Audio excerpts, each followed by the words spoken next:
On our anniversary night, my husband's lover walked into the dinner, wearing the diamond bracelet that was supposed to be mine. "Surprise, darling," she said, smirking, probably expecting me to fall apart. Instead, I calmly reached into my bag and pulled out a USB drive. "The prenup includes an infidelity clause," I said, "and my investigator has the evidence." His face went white as the waiters became witnesses. I stood in front of the mirror, a vision in a deep blue silk dress that fit my body perfectly. At 45s, I still caught people's attention, though the only one I cared about was Ethan, my husband. But lately, he hadn't been paying attention. Tonight was our 20th anniversary, and I had chosen this outfit with purpose, elegant, yet powerful. Not the vulnerable red dress Ethan had suggested. He always preferred me to look soft, pliable. "You look amazing, Mrs. Carter, our housekeeper," Grace said from the doorway. "Thank you," I replied, putting in my diamond studs. My neck remained bare, waiting for the bracelet that Ethan had hidden poorly in his desk drawer 3 weeks ago. I had found it while looking for something else proof. Before we dive into this, I want to thank you all for joining me on this journey. If you enjoy these stories of revenge and personal strength, consider subscribing. It's free and helps us continue sharing tales of women who won't be underestimated. Now, let's watch as Lila turns 20 years of betrayal into the ultimate anniversary surprise. My hands shook slightly as I applied my lipstick, but not from nerves. It was cold, calculated anger that had been building for 6 months. I steadied myself in the mirror, reminding myself that tonight demanded complete control. Control had been my ally lately. I remembered the exact moment things started to change. It was a rainy Tuesday in January. I had been sitting in our downtown office reviewing the quarterly reports for Carter Holdings. As CFO, though my official title was Vice President, Ethan thought CFO sounded too harsh for a woman. I came across a $12,000 charge from Cartier. There was no business explanation, no client gift noted. Thought it was odd. My birthday had passed. Christmas was ages ago. And our anniversary wasn't until July. When I casually mentioned it over dinner, Ethan's response came too quickly. "A client gift for the Williams family. Clara loves Cartier," he said. I smiled, nodding. The next day, I called Clara Williams, pretending I was interested in buying a similar piece. Her confusion confirmed my suspicions. That evening, I accessed Ethan's email while he was in the shower. His password hadn't changed in years. Lilabi 2004, the year we were married. The man could run a tech empire, but couldn't protect his passwords. I found an email receipt, then a thread between Ethan and my assistant, Sophia Turner. "She love it." Sophia had written, "almost as much as I love what you bought me last month." Their messages were sickening in their closeness. Sophia, 28, brilliant. Ambitious. I had hired her myself 2 years ago, mentored her, shared business insights during late-night office sessions. And all this time, she had been sleeping with my husband. A car horn honked outside, snapping me back to the present. Ethan was downstairs, probably checking his watch. I took one last look at myself in the mirror, picked up the small clutch with the USB drive, and squared my shoulders. "Game time," I whispered to my reflection. "Reservations are at 8. "Leela," Ethan called from downstairs. "We don't want to." Be late. The irony wasn't lost on me. Ethan, always late to family dinners and school events, was suddenly obsessed with punctuality. But tonight was different. He had reserved a private room at the Velvet Room, the city's most exclusive restaurant. What he didn't know was that I had called ahead to make a change. Additional tables had been added around hours, filled with random diners who were actually business associates, friends, and even 2 journalists from the Tribune's business section. The drive downtown was filled with pointless small talk. Ethan was animated, almost giddy, praising my appearance with an enthusiasm that once would have warmed my heart. Now, I recognized it as performance, the same charm he used for board meetings and investor pitches. You really outdid yourself with this reservation, I said, gazing out at the Chicago skyline. The Velvet Room on a Friday night must have taken some serious connections. Only the best for our 20th, he replied, reaching for my hand. I let him take it, noticing how his thumb caressed my bare wrist. I have something special for you, something worthy of the woman behind the man. The phrase made my stomach churn behind the man as if I hadn't built Carter Holdings alongside him. As if my business degree and financial acumen hadn't saved the company during the recession while Ethan was busy wining and dining clients. The restaurant was bathed in a golden glow from chandeliers and candlelight. The maître d' greeted us warmly, leading us to the modified private room where several tables were already occupied. Ethan frowned slightly at the change, but quickly regained his composure. Mr. Carter, our regular server, Antonio said, approaching, with champagne and the lovely Mrs. Carter. Happy anniversary to you both. We clinked glasses, and Ethan began reminiscing about our early days, how we'd met in college, how I had believed in his vision when no one else did. It was a narrative he'd perfected over the years, painting himself as the visionary and me as the supportive wife. He never mentioned that it was my family's investment that had launched the company, my connections that had secured our first major clients. I nodded along, playing my part, when I felt the air in the room shift. Ethan's eyes moved past me, widening slightly, a micro-expression of panic quickly replaced by forced nonchalance. I didn't need to turn around to know Sophia had arrived. She approached our table in a black dress that cost more than most junior executives make in a month. But it wasn't the dress that caught my attention. It was the diamond tennis bracelet on her wrist. My bracelet. I thought, the exact design I'd admired in a Cartier window 6 months ago while shopping with Ethan.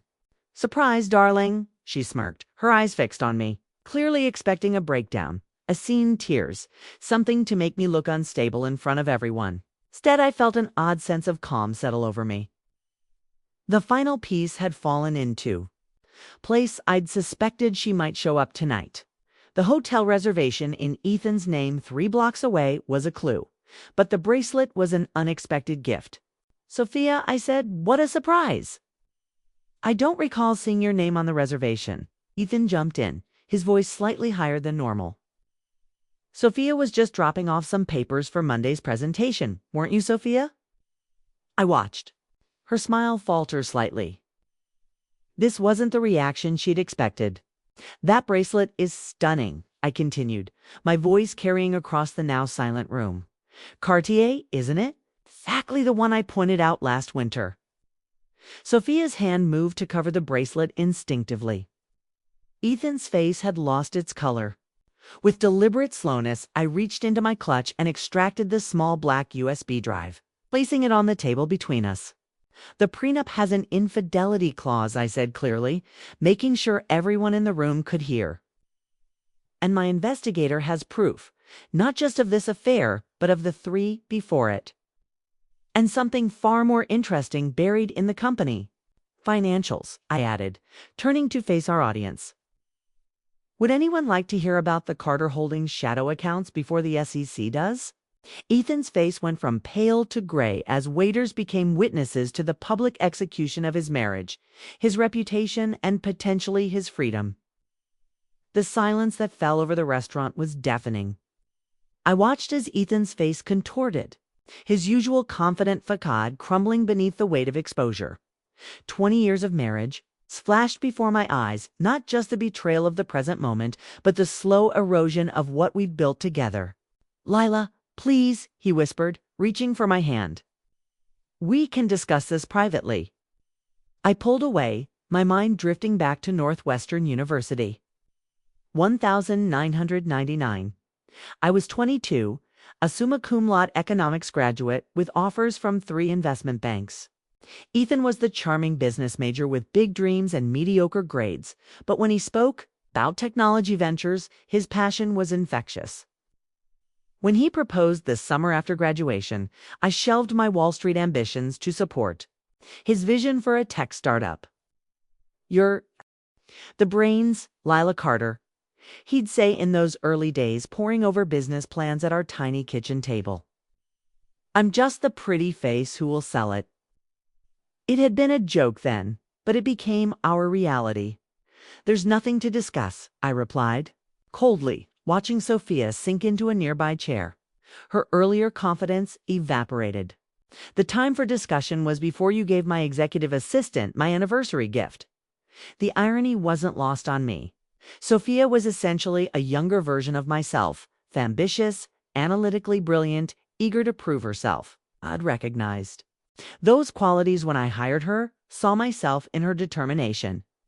I'd never imagined she would literally try to replace me in every aspect of my life.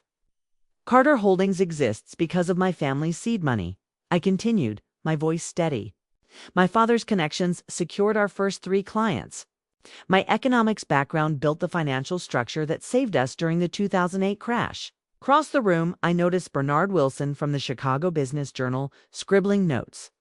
Good, let there be a record. Year by year, I had gradually taken over the operational backbone of Carter Holdings, while Ethan glad-handed clients and charmed investors.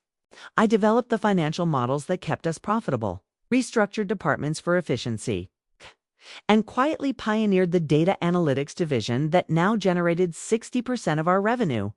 Remember the Peterson acquisition? Addressing the room as much as Ethan. It's the one that put us on the map nationally. Ethan's jaw tightened. He knew where this was going. I spent 6 months analyzing their vulnerabilities, structuring the perfect offer. I created the entire acquisition strategy. But who got the cover of Tech Innovators magazine? Who accepted the industry award? Holly, you never wanted the spotlight. He attempted, desperation creeping into his voice. No, I corrected. I was told the spotlight wasn't my place. That clients preferred dealing with you. That investors would be more comfortable with a male CEO. I turned to Sophia. Is that what he told you too? Is that you'd be the power behind the throne? Making him look good while staying in the shadows? Great. Expression confirmed my suspicions. My stomach clenched, remembering the exact moment I'd realized Sophia wasn't just a mistress, she was my replacement in waiting.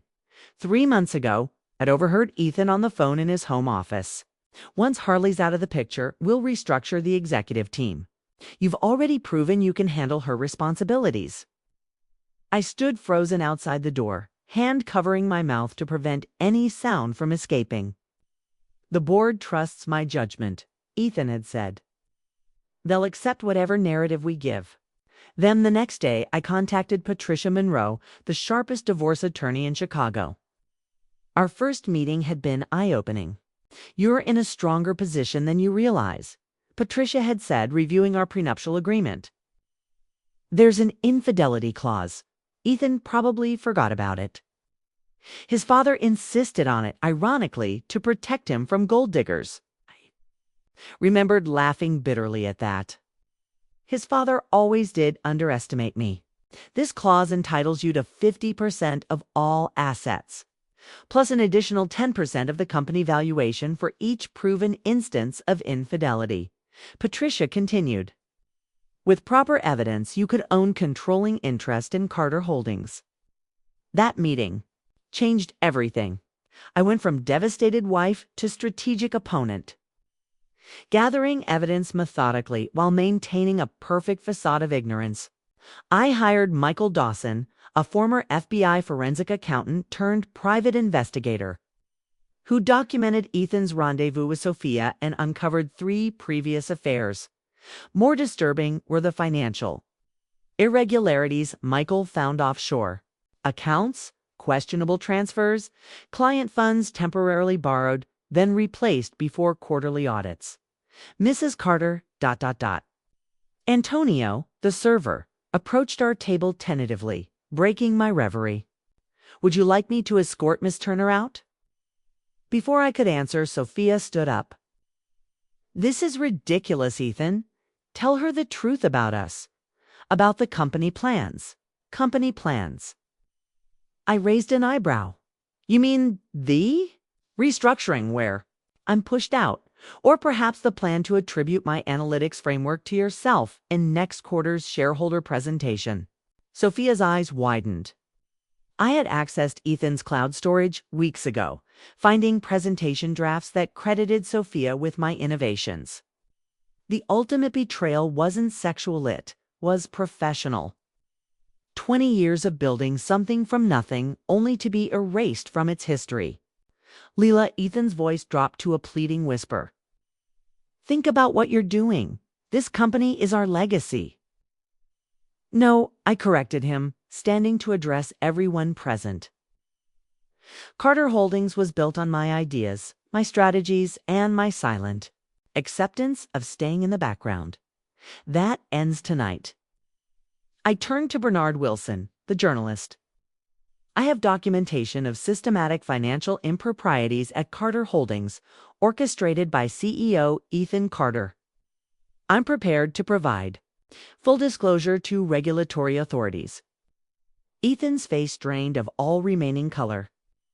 He knew exactly what I had found. You wouldn't? He whispered. Those were temporary measures. Everything was replaced, just like I was to be replaced, I asked quietly, feeling the weight of 2 decades of being undervalued.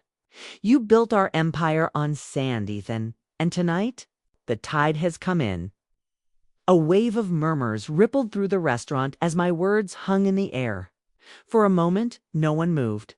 I remained standing, shoulders back, the USB drive still on the table between us, like a grenade with its pin pulled. You've made your point, Ethan finally said, his voice lowered but tinged with growing anger. Let's discuss this somewhere private. I shook my head slowly. Privacy has served your purposes for too long. Looking back, the drive to the restaurant had been a master class in irony. Ethan had been particularly attentive, his hand occasionally squeezing my knee as he drove through downtown Chicago, pointing out the new skyscraper being built by one of our clients. 20 years, he'd mused, genuine warmth in his voice. Remember our first anniversary? That tiny Italian place in Evanston when we could barely afford the bill? I'd remembered, of course. Back then, we truly were partners. I'd worn a dress I'd saved for 3 months to buy, and Ethan had presented me with a simple silver bracelet engraved with our initials. We'd dreamed together that night, planning our empire over cheap Chianti. The best is yet to come, Lila, he'd said in the car, completely oblivious to what awaited him. I'd simply smiled and checked my lipstick in the visor mirror, mentally rehearsing my moves for the evening ahead. The Velvet Room had been the perfect setting for tonight's revelation. Not just because of its reputation as Chicago's most exclusive restaurant, but because of how meticulously I'd planned the seating arrangements. I'd called the owner, Morris, personally 3 weeks ago. Mrs. Carter, we had planned the small private dining room for your anniversary as Mr. Carter requested. Morris had said, I'd prefer something more inclusive, I'd replied. Perhaps the large private room instead, with several tables. Of course. But your husband specifically requested privacy. It's my anniversary too, Maurice, I'd said softly. And I've prepared a surprise that requires an audience. A substantial donation to Morris's favorite charity had secured his cooperation. The guest list had been equally deliberate. Jonathan and Lisa Meyer, our oldest friends who'd been suspecting Ethan's infidelity for years. Richard Henderson, our largest investor, Bernard Wilson from the Chicago Business Journal, and Stephanie Winters, a senior partner at Goldman Sachs who'd been courting me to join their executive team for months now, as the reality of his situation sank in. Ethan's face shifted from shock to calculation. I recognized that look. I was formulating a counter-strategy, the same expression he wore during difficult board meetings.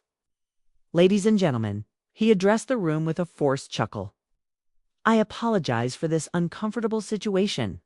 My wife is understandably upset about a personal matter, but I'm afraid she's mixing business accusations with marital problems. Sophia remained frozen in her chair, the diamond bracelet glinting under the chandelier lights. Is that why you? Had me prepare financial documentation for the SEC investigation. I asked, the words dripping with irony. Lila, I asked loudly, as a personal matter? Ethan's smile faltered. 2 weeks ago, I'd casually mentioned preparing documentation just in case the SEC had questions about certain transactions. He dismissed my concerns, never suspecting I was the one who had anonymously tipped off the regulatory agency. Lila, you're making serious allegations without context, Ethan attempted. Glancing nervously at Richard Henderson, whose investment firm controlled 20% of our company's shares. Perhaps we should review the context together. I suggested, picking up the USB drive and turning to our audience. 3 years ago, Ethan authorized the temporary borrowing of client development funds to cover personal real estate purchases. The money was returned before the quarterly audit, but the transaction records weren't completely erased. Richard Henderson's expression darkened. Is this true, Carter? Before Ethan could respond, Sophia suddenly found her voice. Lila, please.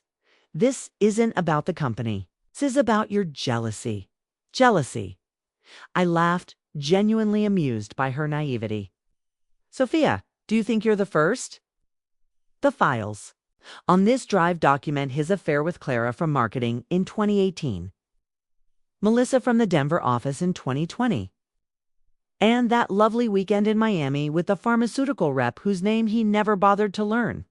I turned my attention back to Ethan. Did you tell Sophia about the infidelity clause in our prenup? How each documented affair costs you an additional 10% of company shares. Ethan's expression confirmed he'd either forgotten or never bothered to read the fine print his father had insisted upon. The irony is delicious, I continued. The clause meant to protect the Carter fortune from a gold-digging wife will now transfer controlling interest to me. This is absurd, Ethan sputtered.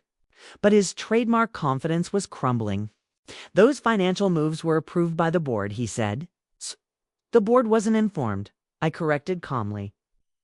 I checked the minutes of every meeting for the past 5 years. You acted unilaterally, thinking no one would notice because you keep your wife, the financial expert, busy with operational details instead of governance. Jonathan Meyer, our longtime friend and a board member himself, leaned forward. Is that accurate, Ethan? The restaurant had fallen completely silent. Even the waitstaff stood motionless, caught in the drama unfolding before them. Antonio, our regular server, looked particularly stunned. He had served us on countless date nights. Anniversary celebrations, always the picture-perfect power couple. Throughout the confrontation, I maintained a composure that had taken months of preparation to achieve. I'd practiced this moment. In front of my bathroom mirror, rehearsed my words while driving alone, trained myself to speak without my voice breaking. Its calm wasn't natural. It was cultivated through countless sleepless nights when anger and heartbreak threatened to consume me. This USB contains copies of all relevant financial records, documented affairs, and evidence of corporate misconduct, I announced, placing it back on the table. My attorney has the originals, with instructions to deliver them to the SEC, the board of directors, and the appropriate media outlets at 9 o'clock tonight unless I call to stop it. I checked my watch deliberately. That's 45 minutes from now. What do you want? Ethan finally asked, his voice barely audible. What I've earned, I replied simply. Controlling interest in the company I built, public acknowledgement of my contributions, and a divorce that reflects the true nature of our partnership. Sophia began to cry silently, the diamond bracelet now looking more like handcuffs than jewelry on her wrist. And Sophia, I added, unable to resist one final twist of the knife. He told Clara from marketing she was the love of his life too, right before he replaced her with Melissa. Sophia wiped at her tears with a napkin, smearing expensive mascara. Across her cheekbones, the perfectly composed facade she'd worn upon arrival had completely disintegrated. I almost felt sorry for her. Almost. This is extortion, Ethan said. finding his voice again as he glanced around at the witness's eyes, carefully assembled. His hand reached for his water glass, but it trembled so badly he knocked it over instead. Water cascaded across the white tablecloth, a small flood that no one moved to stop. "No, Ethan," I corrected calmly. "This is consequences." Richard Henderson stood up from his table, approaching ours with the deliberate pace of a man who controlled billions in investments. He'd known us for 15 years and had been one of our first major backers. "I'd like to see what's on that drive, Lila," he said, ignoring Ethan completely. "Richard, this is a private matter," Ethan began. "Not when it involves company funds." "It isn't." Richard cut him off sharply. "Not when my investment firm has a fiduciary responsibility to our clients who've backed Carter Holdings." He turned back to me. "How long has this been going on, the financial irregularities?" 3 years that I can document," I answered. "The pattern of affairs nearly our entire marriage." Stephanie Winters from Goldman Sachs approached next, her expression a mixture of professional concern and personal sympathy. "Lila, that executive position we discussed last month is still open if you're interested." I smiled, gratitude warming my chest. 3 weeks ago, I'd had lunch with Stephanie under the guise of discussing potential investment opportunities. What I'd really been doing was establishing a safety net, ensuring I had options regardless of tonight's outcome. "This is ridiculous," Ethan snapped, desperation edging into his voice. "Lila has clearly had some kind of breakdown. Sophia is my executive assistant. This is nothing more than paranoid accusations." "Save it, Ethan," Jonathan Meyer interrupted, coming to stand beside me. His wife Lisa followed, placing a supportive hand on my shoulder. "We've known for years," Jonathan said. "We saw you with that marketing girl at the Christmas party in 2018. Lisa spotted you and Sophia at the Peninsula Hotel in April, and you didn't tell me?" I asked, genuine surprise breaking through my composure for the first time that evening. Lisa squeezed my shoulder. "We tried to hint at it, Lila, but you always changed the subject. We figured you either knew and were handling it your way or didn't want to know." "I didn't want to know," I admitted quietly, until I couldn't ignore it anymore. The revelation that my closest friends had seen the signs long before I acknowledged them hit me harder than I expected. All those sympathetic glances, the careful avoidance of certain topics, the extra invitations to girls, nights out they'd been waiting for me to be ready. Ethan's face had turned from pale to flushed. I recognized the signs of his anger building, the tightening of his jaw, the slight flare of his nostrils. He'd always had a temper, though he kept it carefully controlled in public. "This is a coordinated attack," he said, his voice dangerously low. "You've all been planning this, haven't you? You think you can push me out of my own company? Your company?" Bernard Wilson from the Business Journal had been quietly taking notes, but now looked up with journalistic interest. Wasn't Carter Holdings built with Mrs. Carter's family's seed money? Isn't she listed as co-founder in the incorporation documents?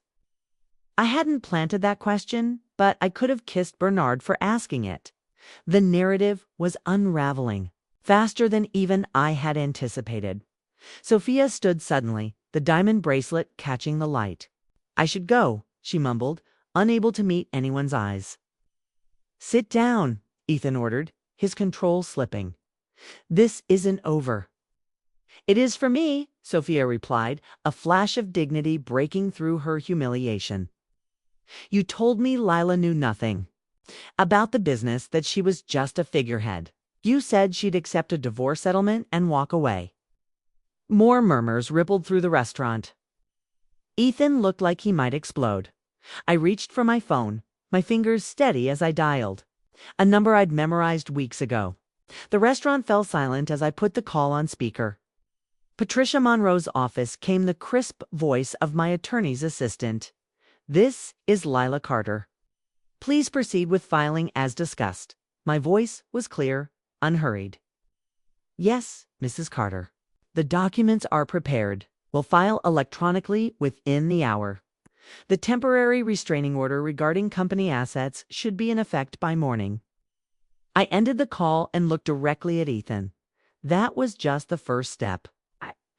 The divorce papers, the infidelity clause, the corporate filing documents, my intellectual property claims on the analytics framework, the client management system, and the acquisition strategy model I developed all currently attributed to you in company materials.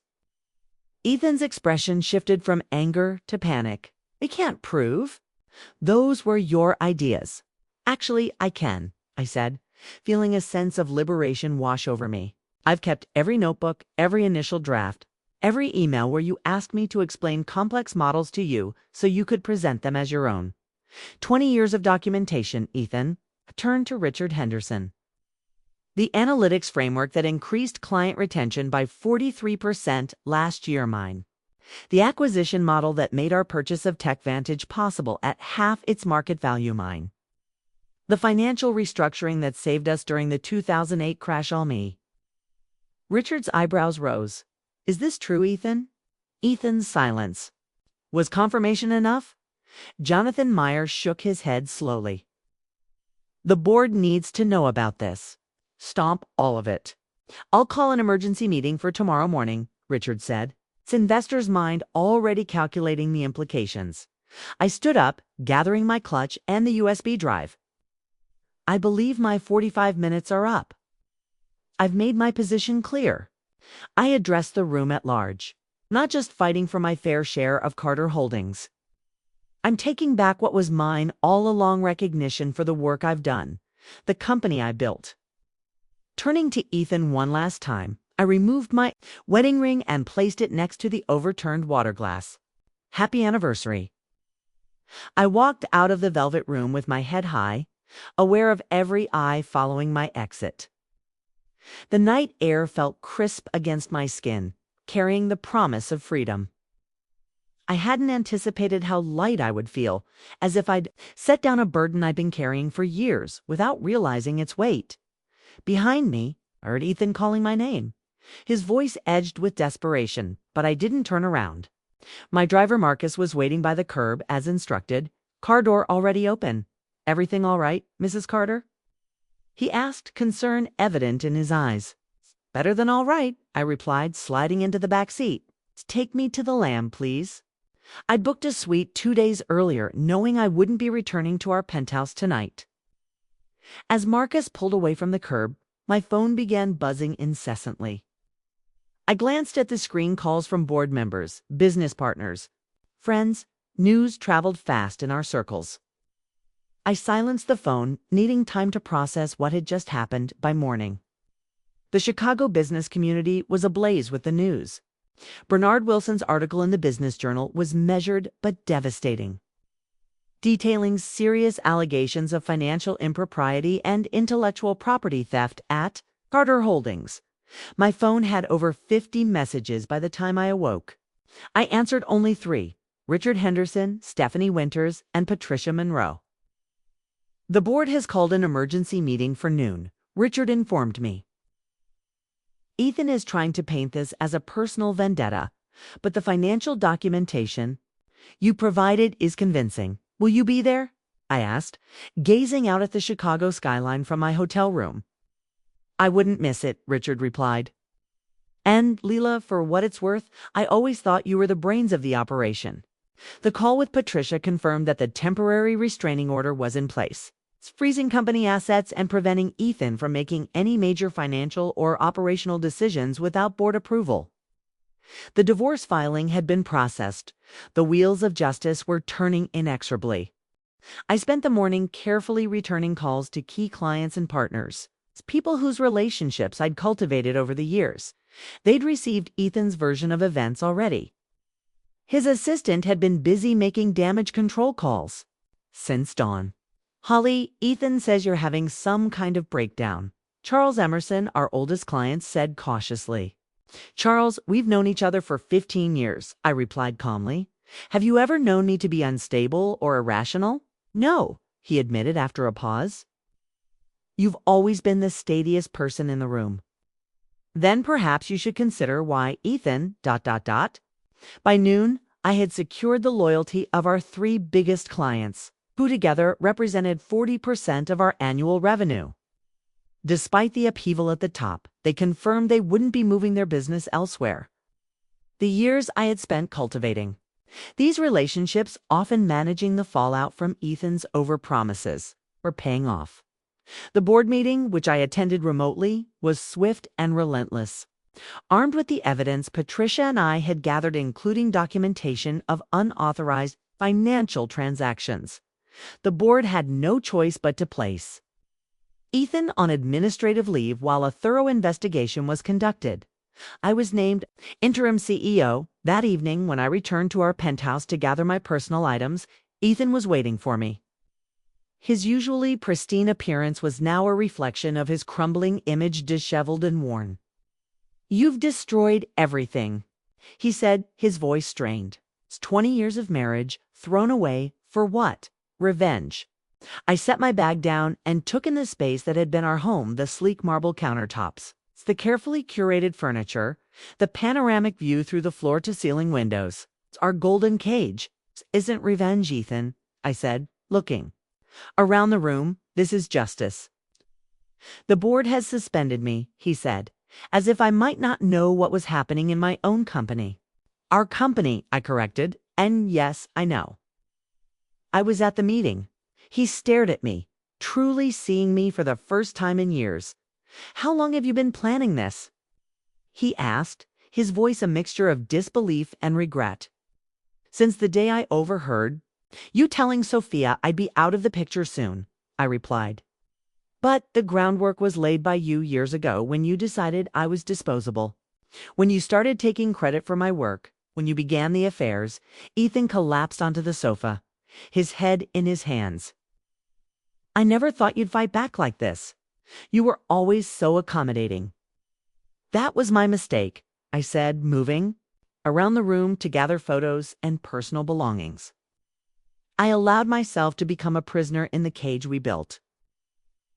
I convinced myself that luxury could replace fulfillment, that professional success could replace personal happiness." I paused at a photo from our early days, both of us beaming at the camera, full of hope and love. "You know what the saddest part is?" I asked softly. "I loved you, truly loved you, even after I suspected the affairs. I tried to rationalize them away. It was only when I realized you planned to push me out of the company that I finally saw things clearly." "I never meant to hurt you," he said, his words hollow. "Yes, you did," I corrected gently. "Maybe not at first, but eventually, hurting me became incidental to getting what you wanted. And that's worse, in some ways." I continued collecting my things, feeling his eyes follow me around the room. This space, which had once felt like a symbol of our success, now seemed like a beautiful but empty set-in illusion. "What happens now?" he asked, his voice defeated. "Now I rebuild," I answered simply. "The company, my life, everything." As I prepared to leave, Ethan made one final plea. "We could still fix this, Leela. The board, the company, ... us. I can make amends." For a brief moment, I remembered the young man I had fallen in love with, the dreams we'd shared. But that person was long gone, replaced by the broken man standing before me, one who still couldn't fully acknowledge the damage he had caused. "Goodbye, Ethan." As I walked out of the penthouse, I felt a complex mixture of emotions. Vindication, yes, but also sadness for what had been lost. The golden cage that had once imprisoned me would now serve as Ethan's own prison of legal consequences and professional ruin. It wasn't a perfect victory. Nothing in life ever is. 2 days later, in my new office as interim CEO of Carter Holdings, I reviewed the proposed rebranding strategy. The company would now be known as Aurora Analytics, named after my grandmother, who had made the initial investment all those years ago. The new logo would incorporate a rising sun, symbolizing new beginnings. As I signed the authorization forms, I glanced at the empty space on my finger where my wedding ring had once been. 20 years of my life had been spent building this company, alongside a man who never truly valued me. Now, I would rebuild it on my own terms, reclaiming not just the business, but myself in the process. The cage door was open, and I was finally free.